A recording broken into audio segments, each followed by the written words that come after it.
In Australia's largest business and union groups, they have agreed upon a set of common goals and interests ahead of this week's Jobs and Skills Summit.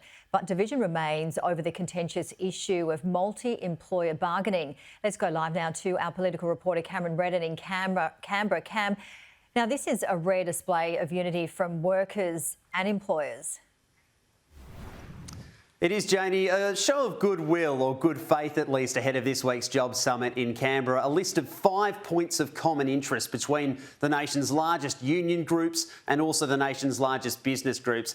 Many of these are vague but largely uncontroversial. Things like boosting vocational training and education funding, improving spending on apprenticeships, and improving wage subsidies for apprentices as well. It also includes things like improving digital literacy and what they call lifelong learning to essentially make sure that workplaces can be flexible as the economy changes and as technology changes. It's something that the spirit of cooperation, the Treasurer's talked it up, and here he is welcoming it this morning.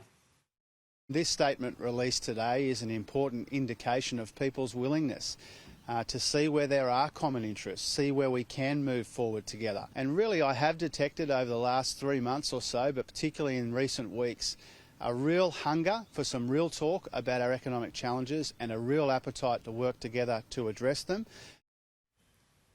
Now, where that spirit of cooperation is going to be tested is over the issue of multi-employer bargaining. Now, it is a little technical and a bit complicated, but in simple terms, what the unions are taking to this job summit is a proposal for multi-employer bargaining right across the economy. This would essentially allow unions to strike pay deals that cover multiple employers, multiple companies, beyond just single enterprise bargaining agreements. Sally McManus, the boss of the ACTU, argues this would give workers far greater power in bargaining simply through strength via numbers.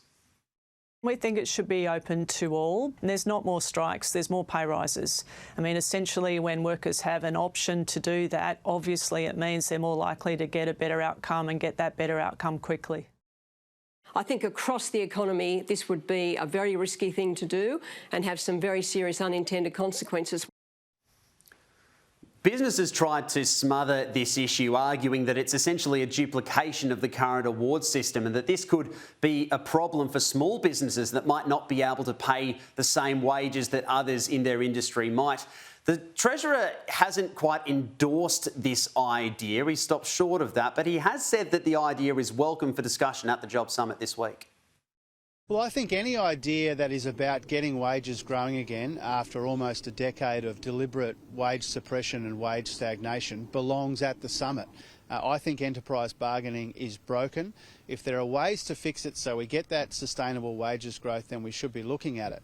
In this particular part of the summit, which is led by my colleague Tony Burke, his task will be to see where there is some common ground, perhaps in some industries, around multi-employer bargaining, and to see if we can move forward together on this front.